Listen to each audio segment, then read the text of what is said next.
The night Nikola Jokić changed the NBA forever, nobody saw it coming.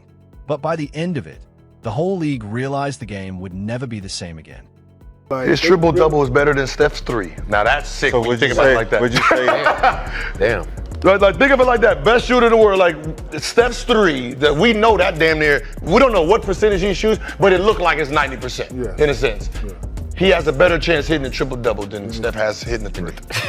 Crazy, though.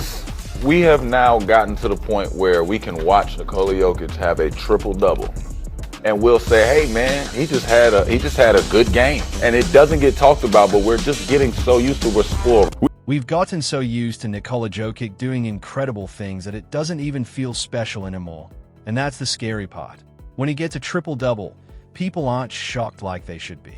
If he scores 30 points while passing at an elite level and controlling the whole game, it just feels normal now. Performances that would define another superstar's career barely stay in the news when Jokić does them. People look at the stats, nod, and move on. That's how much the standard has changed. But it wasn't always like this. There was a time when Jokić wasn't seen as unstoppable. People thought he was just a skilled big man, not someone who could control the entire league with his mind. To really understand how crazy this is, you have to go back to the beginning, back to when people didn't fully understand him, and when everything started to change. Because when most people think of an NBA superstar, they imagine something completely different: speed, athleticism, explosive moves. Screen and roll with the Joker. Good bounce pass. Extra pass. Will Barton for three. Bam! Collective minutes for the Joker. And an interception. Count the steal. Long lead to Murray. And he puts it away. Jokic with 8 on the clock. And he dumps it to Wilson. People usually imagine basketball stars as players who can blow past defenders or jump over everyone without warning. They think of athletes who dominate with pure strength and power. Guys you notice instantly the moment they touch the ball. That image has been part of basketball for years. But Nikola Jokić never looked like that, and that's exactly why many people didn't understand him at first. He doesn't sprint like a guard. He doesn't try to finish every play with force at the rim. He doesn't rely on flashy dunks, loud celebrations, or constant highlight moments. At first glance, he can even look calm, slow, and ordinary compared to other stars. But that's what makes him even more dangerous, because Jokić doesn't beat teams with power. He beats them with thinking. He studies the game, reads defenses, and already sees where help is coming before it moves. He spots small gaps before anyone else notices them, then keeps attacking those weak points until the defense breaks down. That's what makes him so hard to deal with. He's not just playing basketball, he's solving it in real time. The truth is, Jokić was always this dangerous. The league just didn't understand it early enough. Fans missed it, analysts were late to it, and defenders felt it first. But by the time everyone realized it, it was already too late.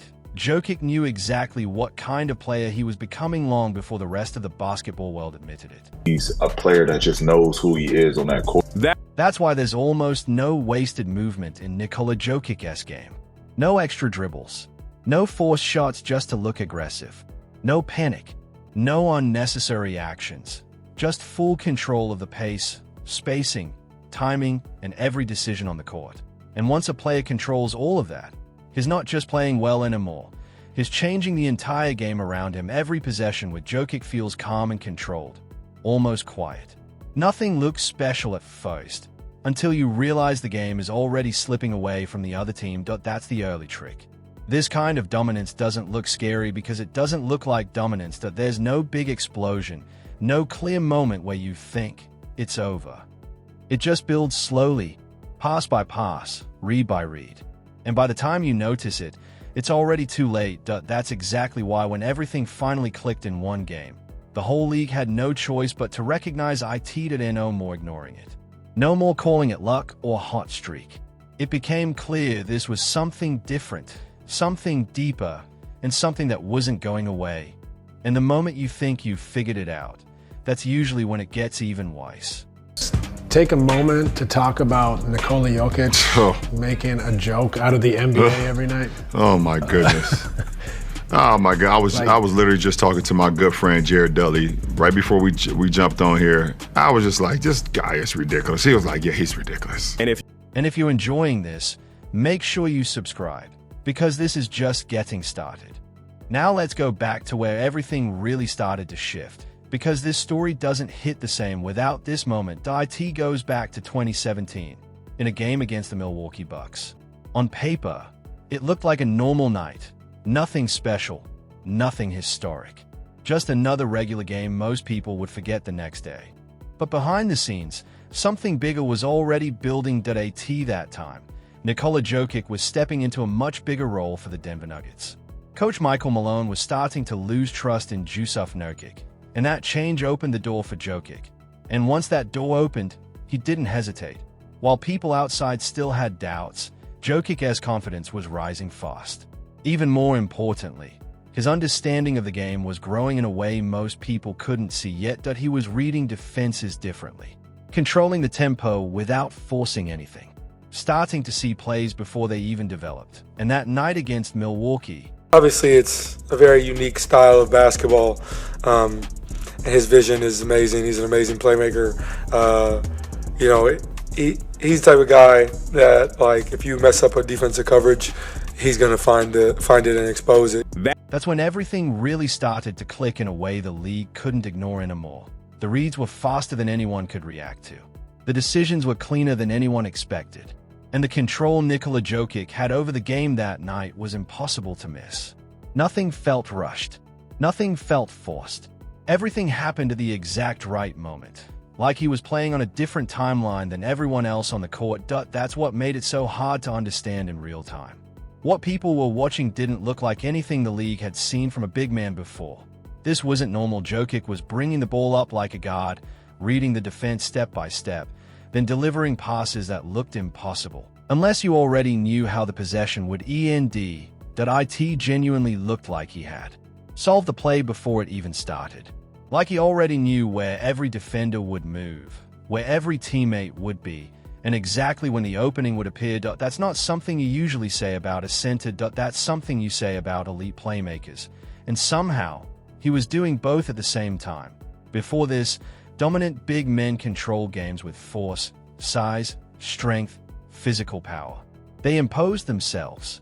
You felt them every time down the floor. Jokić flipped that idea completely. He didn't overpower the game. He outthought it. Everything came down to timing, angles, and decisions. He let defenses make the mistake, then punished it instantly. No wasted movement. No forced shots. No obvious takeover moment. And that's what made it even more unsettling for opponents. They couldn't even tell when things started going wrong.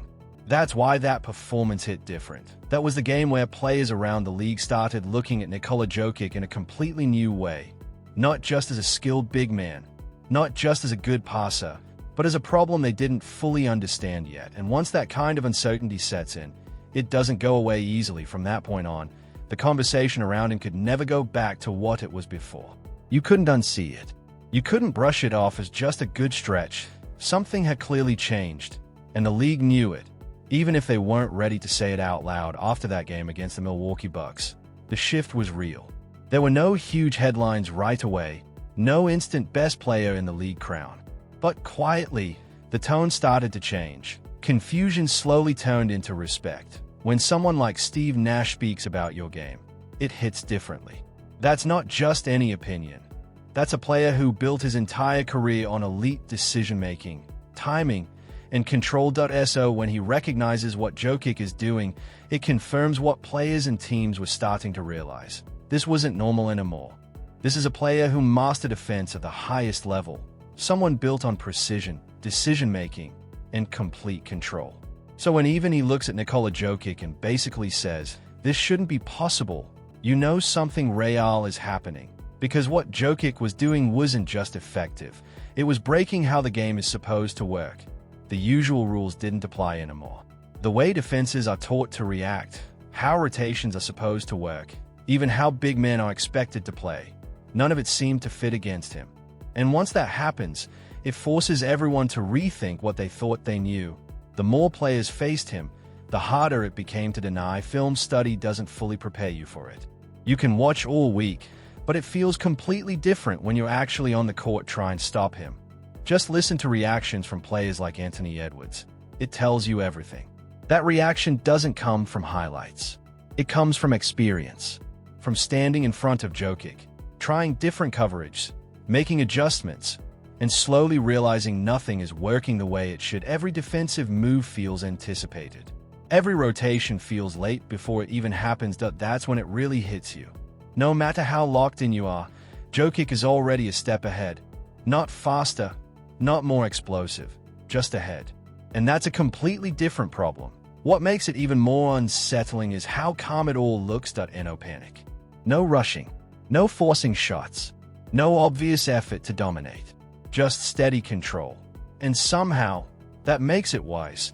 Because when someone can control everything without speeding up, it creates a quiet pressure that builds slowly until suddenly you look up and the game is already gone. And as fans and media, we try to normalize it.